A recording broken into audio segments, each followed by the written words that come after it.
Hello friends, मैं पूजा श्रीवास्तव स्वागत करती हूँ आपका आपके अपने YouTube channel let's crack it में। अ, आशा करती हूँ कि आप सभी स्वस्थ होंगे और मस्त होंगे। जैसा कि आपको पता है कि उत्तर प्रदेश शिक्षा सेवा चयन आयोग ने यूपी टेट की प्रोविजनल आंसर की जारी कर दी है। जिस भी कैंडिडेट ने अभी तक आंसर की मैच नहीं की है, वो उसकी वेबसाइट पर जाकर अपनी आंसर की मैच करें, जिससे आपको पता चले कि आपने कितना स्कोर किया है। और अगर आप मेरे चैनल पर पहली बार आए हैं तो चैनल को सब्सक्राइब करिएगा। अगर जिससे आंसर की चेक करने से आपको अगर पता चलेगा कि कौन सा क्वेश्चन गलत है, तो अगर आपको कोई भी क्वेश्चन पर आपत्ति लग रही हो तो आप 14 जुलाई की रात 12 बजे तक ऑफिशियल वेबसाइट पर जाकर उस पर आपत्ति दर्ज कर सकते हैं। चलिए आज की क्लास हम स्टार्ट करते हैं बिना समय बर्बाद किए हुए। सीडीपी के जो प्रीवियस ईयर में क्वेश्चन पूछे गए हैं, फर्स्ट क्वेश्चन हम देखते हैं। प्याजे के अनुसार वस्तु स्थायित्व किस अवस्था में विकसित होता है? ऑप्शन ए पूर्व संक्रियात्मक, ऑप्शन बी संवेदी गत्यात्मक, ऑप्शन सी है मूत्र संक्रियात्मक, ऑप्शन डी क्या है औपचारिक संक्रियात्मक। तो पूर्व संवेदी गत्यात्मक क्या होता है? 0 से 2 साल का। प्याजे ने 4 स्टेज दिए। 0 से 2 साल में होता है संवेदी गत्यात्मक, पूर्व संक्रियात्मक होता है 2 से 7 साल में, और मूत्र संक्रियात्मक होता है 7 से 11, और औपचारिक संक्रियात्मक क्या होता है 11 से एबव। तो जो संवेदी गत्यात्मक में क्या होता है कि जब 2 साल तक का बच्चा जो होता है वो ऑब्जेक्ट परमानेंस पहचानने लगता है। मतलब क्या होता है कि कोई भी वस्तु अगर उसके आंखों से हटा दी जाए फिर भी उसका अस्तित्व जो होता है उसके बना रहता है। ठीक है, तो करेक्ट ऑप्शन क्या हो जाएगा हमारा? बी। ऑब्जेक्ट परमानेंस किस अवस्था में ही विकसित हो जाती है? संवेदी गत्यात्मक अवस्था से ही। ठीक है, तो 0 से 2 साल है, इसी को सेंसरी मोटर स्टेज भी बोलते हैं। क्या बोलते हैं? Sensory motor stage. मतलब वो अपना सेंस का इस्तेमाल करके बच्चे को ऑब्जेक्ट परमानेंस की विकसित हो जाता है। ठीक है, क्वेश्चन नंबर सेकंड पे आते हैं। कौन सा वाइगोत्स्की के सिद्धांत का प्रमुख तत्व है? इसमें से बताना है निम्न में से कौन सा वाइगोत्स्की के सिद्धांत का प्रमुख तत्व है। ऑप्शन देखते हैं। ऑप्शन ए है पुनर्बलन, ऑप्शन बी सामाजिक अंतःक्रिया, ऑप्शन सी है प्रयास एवं त्रुटि, ऑप्शन डी क्या है शास्त्रीय अनुबंधन। तो वाइगोत्स्की के अनुसार क्या है कि बच्चा जो होता है वो समाज में रहकर अपने परिवार से, शिक्षक और साथियों के साथ सामाजिक संपर्क से ही सीखता है। मतलब सामाजिक संपर्क से सीखता है। तो वाइगोत्स्की जो है वो सामाजिक की अंतःक्रिया की बात करते हैं। ठीक है, तो वाइगोत्स्की के सिद्धांत का प्रमुख तत्व क्या है? सामाजिक अंतःक्रिया। करेक्ट ऑप्शन क्या हो जाएगा हमारा? बी। क्वेश्चन नंबर थर्ड देखते हैं। यदि शिक्षक बच्चों को समूह में मिलकर समस्या हल करने के अवसर देते हैं तो वह किसके सिद्धांत का उपयोग कर रहा है? Option A Pavlov, option B Vygotsky, option C Skinner, option D है फ्रायड। तो समूह की बात कौन करता है? वाइगोत्स्की करते हैं, क्योंकि वाइगोत्स्की जो होते हैं वो कोलैबोरेटिव जो लर्निंग होती है, यानी कि संयोगात्मक अधिगम, उसके सामाजिक सांस्कृतिक सिद्धांत पर आधारित है। सामाजिक की बात कौन करता है? वाइगोत्स्की करते हैं। ठीक है, तो करेक्ट ऑप्शन हमारा क्या हो जाएगा? बी। किसकी बात करते हैं ये? सहयोगात्मक अधिगम, यानी कि कोलैबो कोलैबोरेटिव लर्निंग की बात कौन करता है? वाइगोत्स्की। ये इन्होंने ही सोशल कल्चरल थ्योरी दी है। एससीएल किसने दिया है? सोशल कल्चरल थ्योरी किसने दी है? वाइगोत्स्की ने। तो कौन बात करता है इसकी? जो समूह में मिलकर समस्या हल करने का अवसर कौन दे रहा है? तो वाइगोत्स्की के सिद्धांत का उपयोग हो रहा है। करेक्ट ऑप्शन हमारा क्या हो जाएगा? बी। क्वेश्चन नंबर फोर्थ पे आते हैं। थॉर्नडाइक के अनुसार अधिगम का सबसे महत्वपूर्ण नियम क्या है? तो सबसे पहले हम देखेंगे कि थॉर्नडाइक जो है उन्होंने 2 नियम दिए थे। 2 नियम कौन कौन से दिए थे?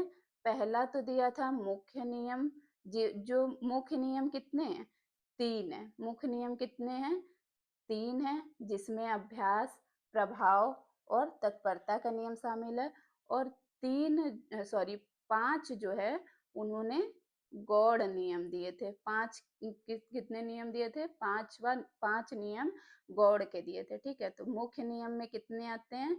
3 नियम और गौड़ नियम में 5 आते हैं। तो हमारा क्या हो जाएगा? अभ्यास का नियम, प्रभाव का नियम और तत्परता के नियम। ये सभी क्या है? थॉर्नडाइक के मुख्य नियम है। ये क्वेश्चन बहुत इंपॉर्टेंट है, बहुत बार ये रिपीट हुआ है क्वेश्चन, आप लोग जरूर देखिएगा इसको। क्वेश्चन नंबर 5 देखते हैं। सकारात्मक पुनर्बलन का उदाहरण है, क्या है?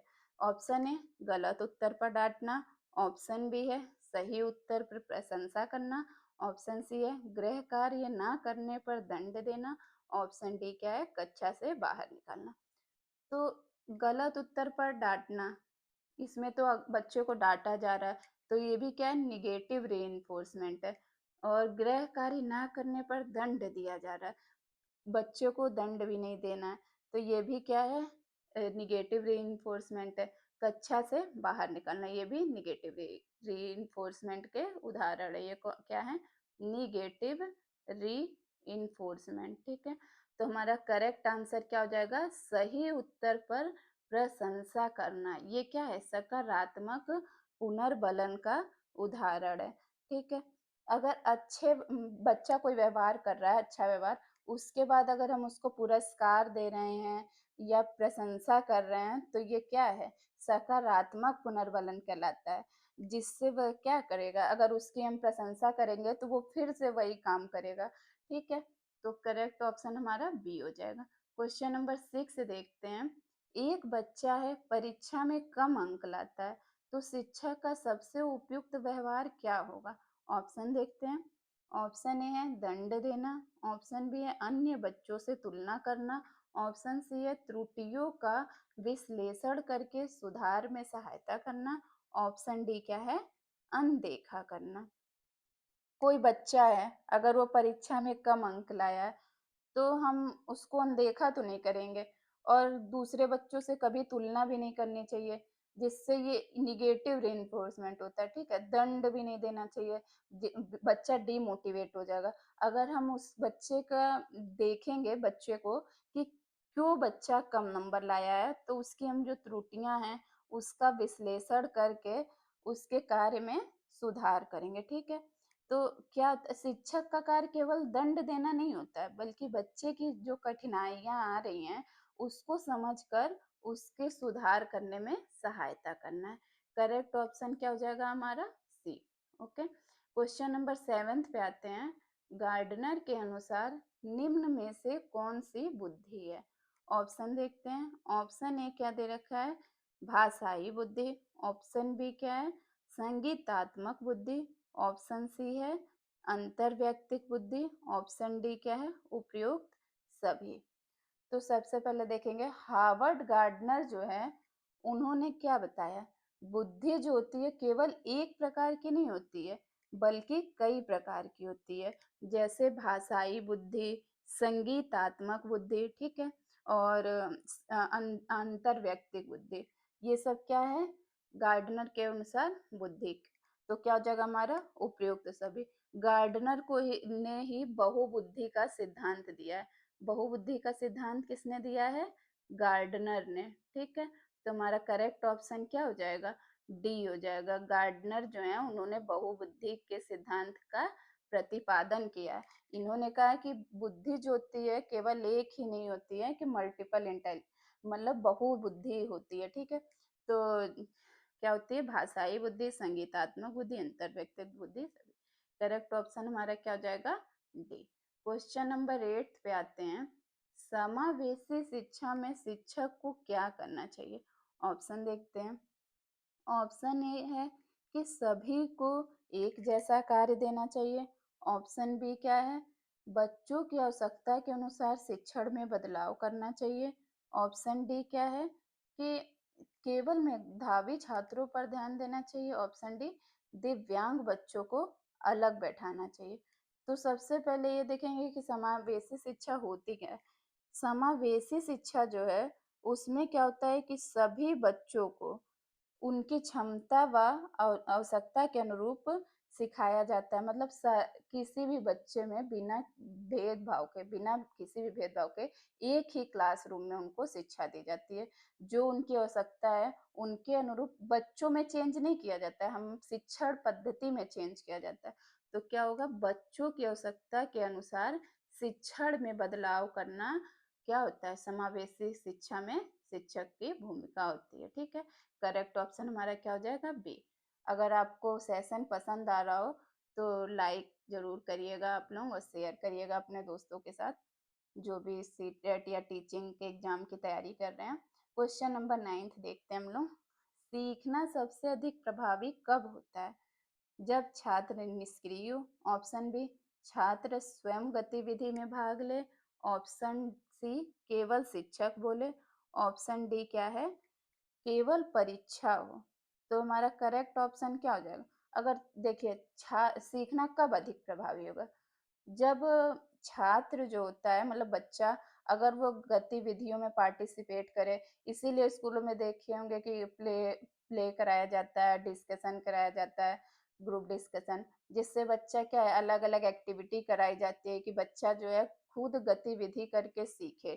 ठीक है, तो क्या हो जाएगा हमारा, छात्र स्वयं गतिविधि में भाग ले। अगर छात्र निष्क्रिय है या केवल शिक्षक बोल रहा है या केवल परीक्षा हम करा रहे हैं, तो अधिक प्रभावी नहीं होगा। अगर बच्चा है वो प्रश्न एक्टिविटी में पार्टिसिपेट कर रहा है, जैसे हम कुछ पढ़ा रहे हैं, क्वेश्चन कर रहे हैं, बच्चा उसका आंसर दे रहा है या बच्चा भी प्रश्न पूछ रहा है हमसे, तो ये सब क्या है, एक्टिव है बच्चा। तो जब बच्चा एक्टिव होगा, खुद गतिविधि में भाग लेगा, पार्टिसिपेट करेगा, तो वो अधिक सीखेगा। ठीक है, तो 90 का आंसर क्या हो जाएगा हमारा, बी। करेक्ट ऑप्शन बी हो जाएगा। क्वेश्चन नंबर 10 देखते हैं। बाल केंद्रित शिक्षा का मुख्य उद्देश्य क्या है? ऑप्शन देखते हैं। पाठ्यक्रम को पूरा कराना, ऑप्शन बी बच्चों के सर्वांगीण विकास को बढ़ाना, ऑप्शन सी अधिक गृह कार्य देना, ऑप्शन डी है अनुशासन बनाए रखना। तो देखिए, बच्चों को अगर हम केवल पाठ्यक्रम पूरा करा रहे हैं या अधिक होमवर्क दे रहे हैं, उसको अनुशासन में बनाए रखना, ये सब शिक्षा का मुख्य उद्देश्य नहीं है। बाल केंद्रित शिक्षा में होता है कि बच्चों का सर्वांगीण विकास हो। ठीक है, तो करेक्ट ऑप्शन क्या हो जाएगा हमारा, बी। ठीक, क्वेश्चन नंबर 11 पे आते हैं। क्वेश्चन नंबर 11 क्या है, किस मनोवैज्ञानिक ने बहुबुद्धि सिद्धांत दिया है? ऑप्शन फर्स्ट, ऑप्शन ए क्या है, Gardner, option B Guilford, option C क्या है, स्टर्नबर्न, ऑप्शन डी बिने। तो करेक्ट ऑप्शन क्या हो जाएगा, हार्वर्ड गार्डनर। हार्वर्ड गार्डनर जो हैं, उन्होंने क्या दिया है, मल्टीपल इंटेलिजेंस, ठीक है, बहुबुद्धि का सिद्धांत। हार्वर्ड सॉरी हार्वर्ड गार्डनर जो हैं, उन्होंने बहुबुद्धि का सिद्धांत दिया है। ठीक, तो हमारा करेक्ट ऑप्शन क्या हो जाएगा, फर्स्ट, ए। ठीक, करेक्ट ऑप्शन ए हो जाएगा। क्वेश्चन नंबर 12 पे आते हैं। सीखना क्या है? बोल रहा है सीखना एक सामाजिक प्रक्रिया है, यह विचार किसका है? Option A Skinner, option B Vygotsky, option C Pavlov, option D है फ्रायड। तो हमारा करेक्ट ऑप्शन क्या हो जाएगा, वाइगोत्स्की। कौन बात करता है सामाजिक के, वाइगोत्स्की। वाइगोत्स्की कहते हैं कि बच्चा जो है वो समाज में रहकर सीखता है। ठीक है, कि समाज में, परिवार में, शिक्षक और अपने मतलब आस पड़ोस में रहकर सामाजिक प्रक्रिया करके सीखता है। तो करेक्ट ऑप्शन क्या हो जाएगा, बी। सीखना एक सामाजिक प्रक्रिया है। ठीक, क्वेश्चन नंबर 13 देखते हैं। व्यक्तिगत भिन्नताओं का सम्मान करने वाला शिक्षक क्या करेगा? ऑप्शन ए सभी बच्चों को समान तरीके से पढ़ाता है, ऑप्शन बी विभिन्न शिक्षण विधियों का प्रयोग करता है, ऑप्शन सी केवल मेधावी छात्रों पर ध्यान देता है, ऑप्शन डी है केवल पाठ्य पुस्तक पढ़ाता है। तो करेक्ट ऑप्शन हमारा क्या हो जाएगा, विभिन्न शिक्षण विधियों का प्रयोग करता है। ठीक, तो इसमें क्या होता है कि देखिए, पूछा ना व्यक्तिगत भिन्नताओं का अर्थ, मतलब पूछ रहा था कि व्यक्तिगत भिन्नताओं का सम्मान करने वाला शिक्षक है। सभी बच्चे जो होते हैं वो अलग-अलग गति से सीखते हैं, ठीक? तो उसके लिए हमें अलग-अलग शिक्षण विधियों का प्रयोग करना चाहिए। वही क्या होती है, अच्छे अच्छे शिक्षक की पहचान होती है कि अलग-अलग विधियों का प्रयोग करके बच्चों को सिखाए। करेक्ट ऑप्शन हमारा क्या हो जाएगा? बी। क्वेश्चन नंबर 14 पे आते हैं।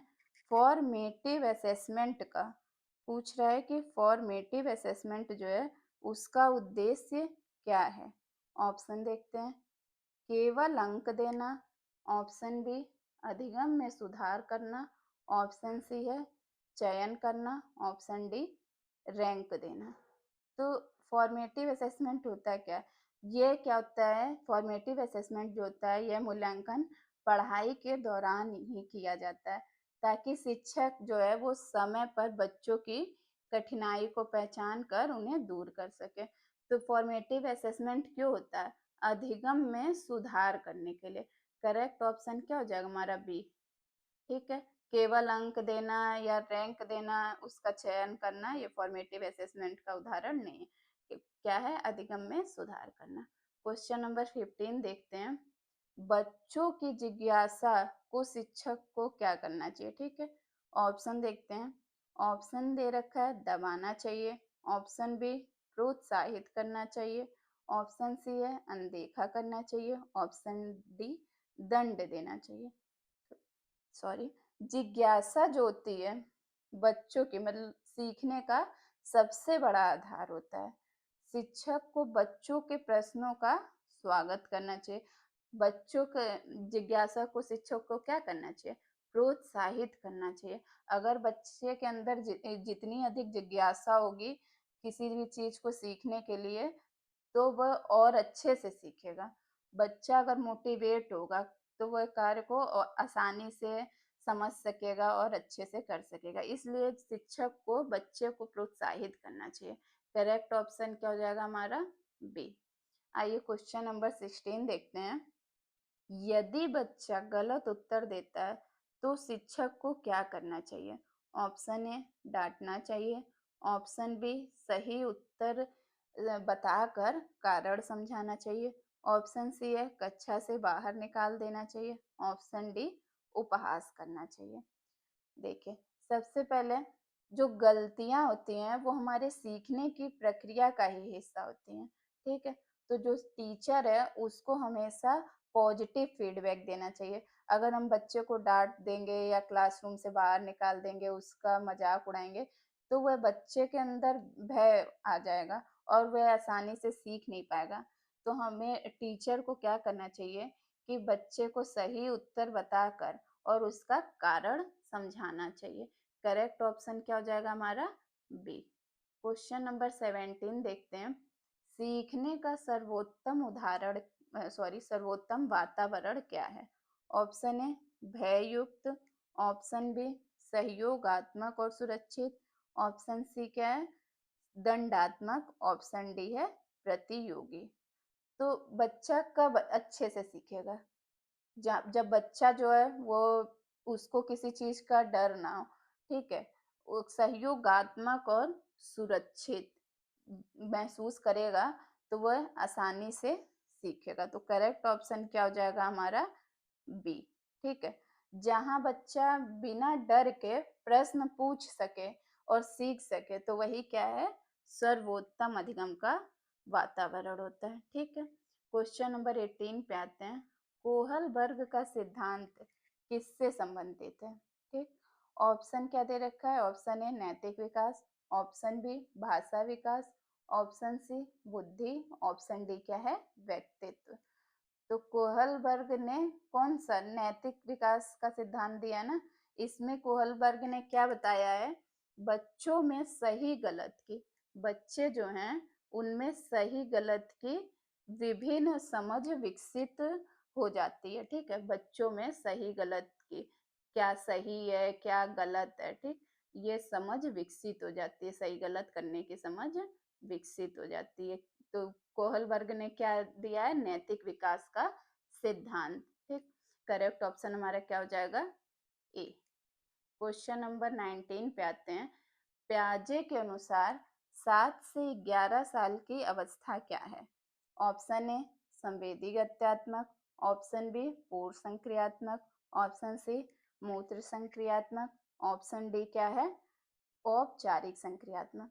तो बताया था ना कि 0 से 2 साल का बच्चा जो है वो संवेदी गत्यात्मक में होता है, पूर्व संक्रियात्मक में 2 से 7 साल का होता है और मूत्र संक्रियात्मक में 7 से 11 साल का होता है और 11 से ऊपर औपचारिक का होता है। ठीक है, औपचारिक संक्रियात्मक।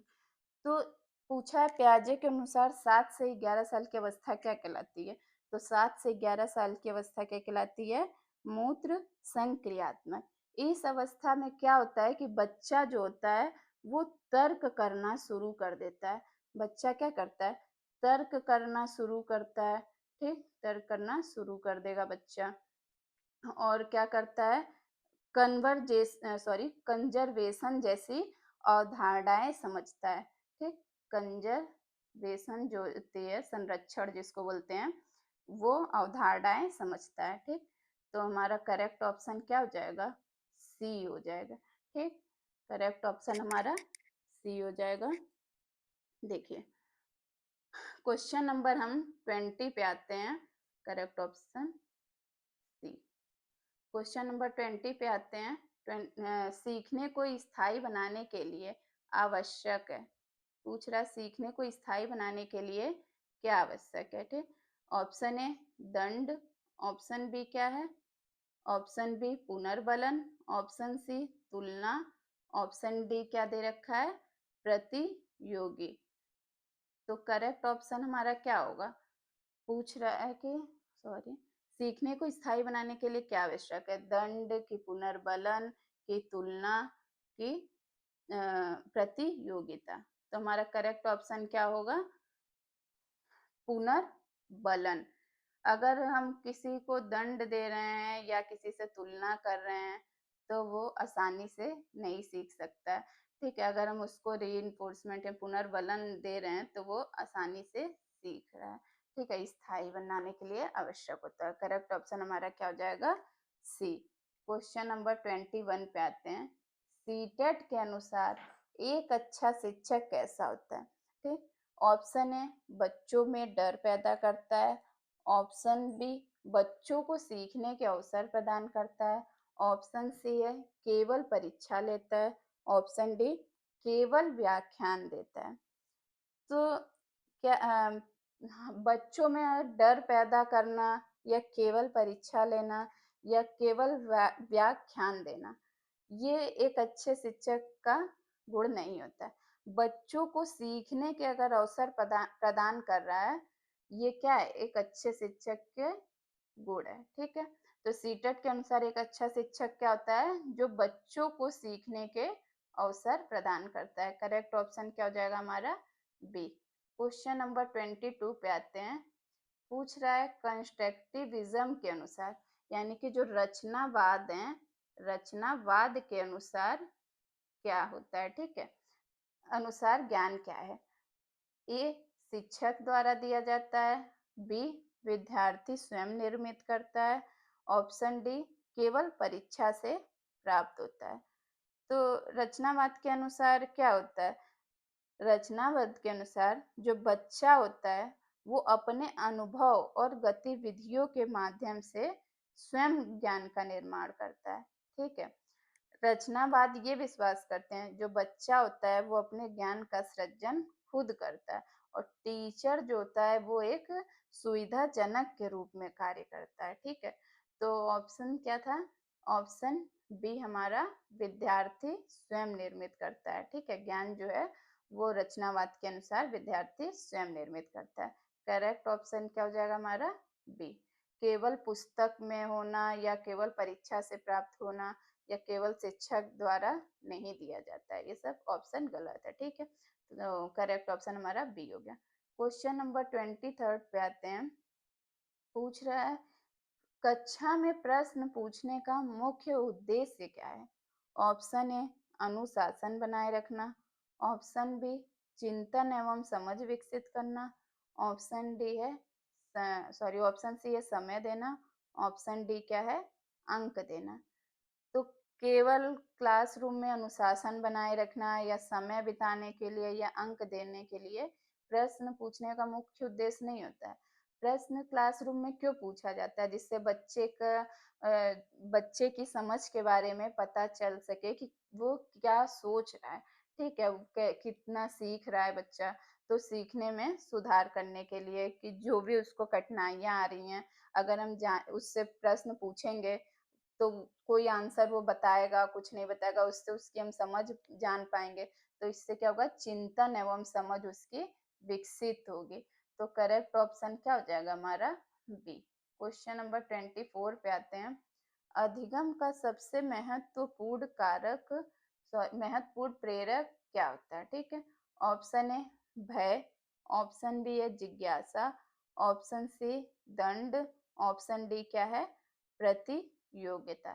तो अधिगम का सबसे महत्वपूर्ण प्रेरक क्या होता है? जिज्ञासा। ठीक, करेक्ट ऑप्शन क्या हो जाएगा हमारा? बी। क्वेश्चन नंबर 25 पे आते हैं। समावेशी कक्षा की विशेषता क्या है? पूछ रहा है समावेशी शिक्षा की विशेषता। ऑप्शन ए समान अवसर, ऑप्शन बी क्या है? भेदभाव, ऑप्शन सी क्या दे रखा है? अलग अलग कक्षाएं, ऑप्शन डी है केवल मेधावी छात्र। तो समावेशी शिक्षा में क्या होता है? समावेशी शिक्षा में सभी बच्चों के साथ समान व्यवहार किया जाता है बिना किसी भेदभाव के। तो समावेशी शिक्षा के अंतर्गत सभी बच्चों को समान अवसर दिया जाता है। करेक्ट ऑप्शन क्या हो जाएगा हमारा? ए। क्वेश्चन नंबर 26 पे आते हैं। मूल्यांकन का मुख्य उद्देश्य क्या है? छात्रों को फेल करना, ऑप्शन बी सीखने में सुधार करना, ऑप्शन सी है तुलना करना, ऑप्शन डी क्या है? रैंक देना। तो मूल्यांकन का उद्देश्य केवल किसी के बीच तुलना करना या रैंक देना या छात्रों को फेल करना नहीं होता है। मूल्यांकन का उद्देश्य होता है सीखने में सुधार करना, ठीक है? जिससे क्या होता है कि शिक्षक जो है वो छात्रों की कठिनाइयों को पहचानेगा कि किस सब्जेक्ट में बच्चा वीक है, तो वह क्या करेगा? समय रहते समय सुधार करेगा। करेक्ट ऑप्शन हमारा क्या हो जाएगा? बी। क्वेश्चन नंबर 27 पे आते हैं। एक प्रभावी शिक्षक की पहचान क्या है? ऑप्शन ए कठोर दंड, ऑप्शन बी है सहानुभूति और संवेदनशीलता, ऑप्शन सी क्या है? केवल अनुशासन, ऑप्शन डी है अधिक गृह कार्य।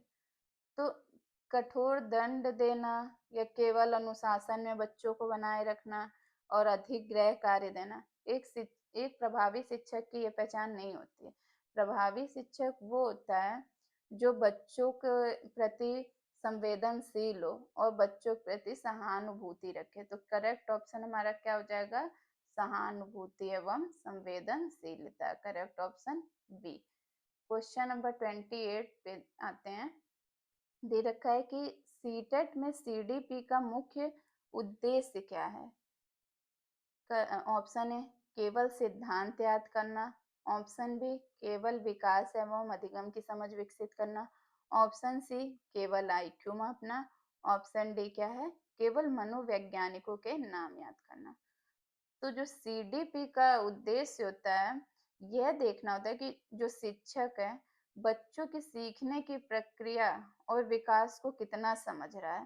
केवल उसको सिद्धांत याद कराना या उसका बच्चे का आईक्यू लेवल मापना और मनोवैज्ञानिकों का नाम याद कराना, ये मुख्य उद्देश्य नहीं है। ठीक है, तो बाल विकास एवं अधिगम की समझ विकसित करना क्या है? सीडीपी का उद्देश्य। इसीलिए हर टीचिंग एग्जाम में आपने देखा होगा कि सीडीपी आ रही है, तो इसी वजह से कि बाल विकास और अधिगम की समझ विकसित करना। ठीक है, करेक्ट ऑप्शन हमारा हो जाएगा बी। क्वेश्चन नंबर 29 देखते हैं। बच्चा सबसे अच्छा सीखता है। ऑप्शन ए रटने से, ऑप्शन बी अनुभव एवं गतिविधियों द्वारा, ऑप्शन सी केवल व्याख्यान से, ऑप्शन सी केवल गृह कार्य से, ऑप्शन डी है केवल गृह कार्य से। तो कब बच्चा सबसे अधिक सीखेगा? सक्रिय सहभागिता और अनुभव आधारित जो अधिगम होता है वो सबसे अधिक प्रभावी माना जाता है। जब बच्चा होता है किसी चीज में पार्टिसिपेट करेगा तो वह अपने अनुभव और गतिविधियों के द्वारा अच्छे से सीखेगा। तो करेक्ट ऑप्शन हमारा क्या हो जाएगा? बी, अनुभव एवं गतिविधियों के द्वारा। क्वेश्चन नंबर 30 पे आते हैं। दे रखा है सीटेट सीडीपी में सफलता की कुंजी क्या है? ठीक, ऑप्शन ए केवल रटना, ऑप्शन बी अवधारणाओं को समझकर उनका कक्षा में अनुप्रयोग करना, ऑप्शन सी केवल नोट्स याद करना, ऑप्शन डी है केवल टेस्ट देना। तो देखिए, केवल रटने से या केवल नोट्स याद करने से या टेस्ट देना ये सफलता की कुंजी नहीं होती है सीडीपी में। सीडीपी क्यों हर टीचिंग एग्जाम में आ रही है? इसलिए कि टीचर जो है वो बच्चों की अवधारणाओं को समझे और क्या टीचिंग मटेरियल जो होते हैं टीएलएम उन सब का प्रयोग कैसे होता है, शिक्षण विधियों का वो सब जाने। तो ठीक है, तो सीडीपी में सफलता की कुंजी है कि अवधारणाएं जो हैं उनको समझकर उनका कक्षा में अनुप्रयोग करना। तो करेक्ट ऑप्शन हमारा क्या हो जाएगा? बी। ठीक है, क्वेश्चन तो ठीक है, फिर आज की क्लास यहीं समाप्त होती है। अगर आपको वीडियो पसंद आया हो तो लाइक शेयर एंड अगर आप चैनल पर नए हो तो सब्सक्राइब करिएगा और आप अपनी आंसर की ज़रूर चेक करिएगा। आंसर की चेक करने के बाद जो भी आपका स्कोर आया हो वो आप कमेंट में हमें बताइएगा। तब तब के लिए थैंक यू।